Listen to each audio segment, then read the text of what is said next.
वक्ते होते उमेश कुलकर्णी. उमेश कुलकर्णी हे कॉर्पोरेट ट्रेनर आहेत. त्याच्यानंतर शॉप फ्लोअरवरची एकंदर सुरक्षा जी असते त्याच्याबद्दलचा त्यांचा अभ्यास आहे. त्याचं मार्गदर्शन ते गेली अनेक वर्ष करतायत. एकंदरच औद्योगिक सुरक्षेचं व्यवस्थापन हाही त्यांचा विषय आहे. फर्स्ट एड मॅनेजमेंट, दुर्घटनेच्या वेळेला घ्यायची काळजी याबद्दलही ते वारंवार ट्रेनिंग देत असतात आणि सेफ्टी एक्सलन्स अवॉर्ड त्यांना मिळालेला आहे. मी उमेश कुलकर्णी यांना विनंती करते त्यांनी आपल्याशी बोलावं. अर्थात विषय आहे महिलांसाठी औद्योगिक सुरक्षा. नमस्ते फ्लॅश. आजच्या विकास यात्रेमध्ये मी उमेश कुलकर्णी तुमचं परत एकदा स्वागत करतो. तर सर्वप्रथम आजच्या सेशनमध्ये मी सर्वांचं अभिनंदन करतो. सर्वांनी रिलॅक्स, हाताची घडी कोणी घालायची नाही. पहिला नियम रिलॅक्स राहायचंय. तुम्हाला लाईफमध्ये सक्सेस व्हायला आवडेल? किती महिलांना लाईफमध्ये सक्सेस व्हायचे? हात वरती करा. धन्यवाद, थँक्यू. आपल्या सर्वांना लाईफमध्ये सक्सेस व्हायचं आहे. सक्सेस होण्यासाठी आपल्याकडे एक उद्दिष्ट पाहिजे, एक गोल पाहिजे.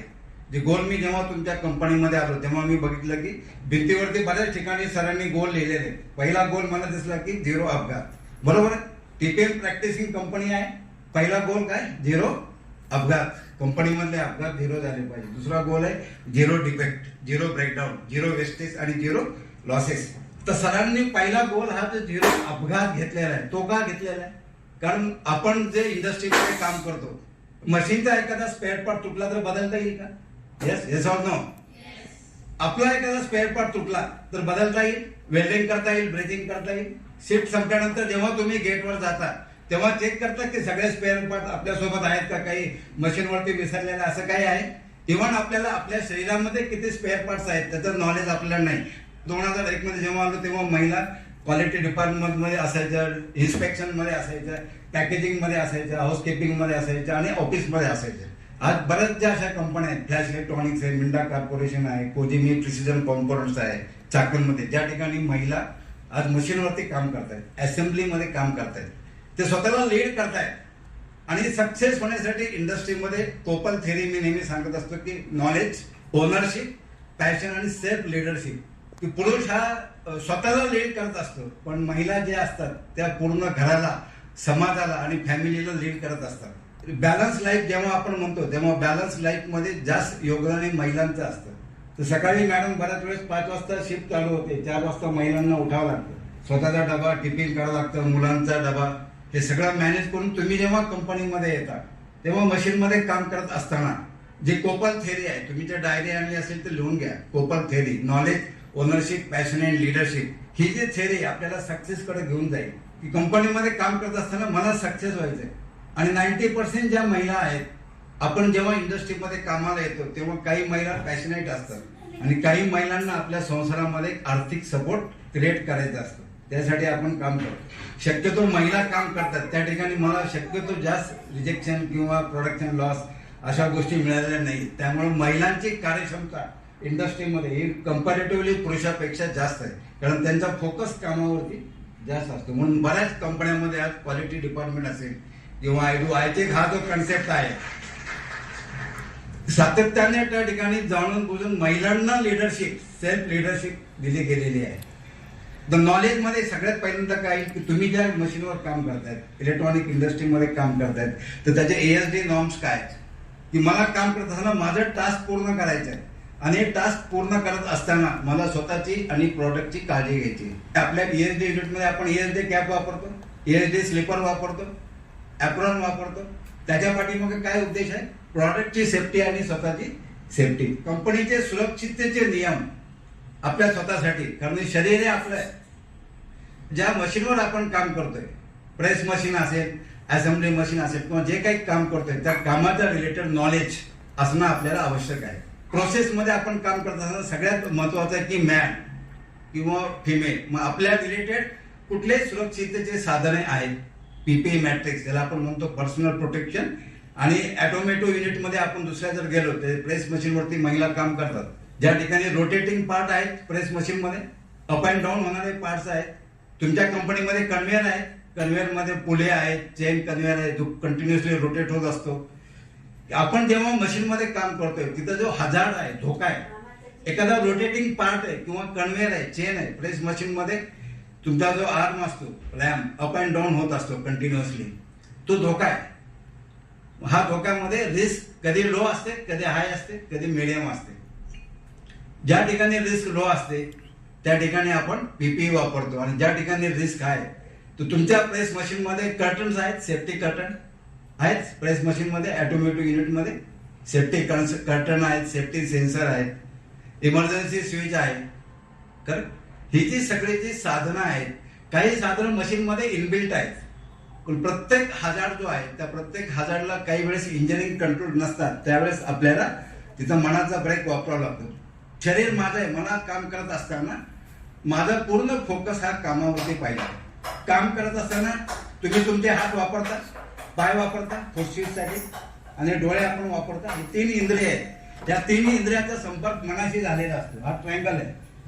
जेव्हा मनाचा संपर्क कोणाशी तरी तुटतो तेव्हा अपघात होण्याची संभावना वाढते.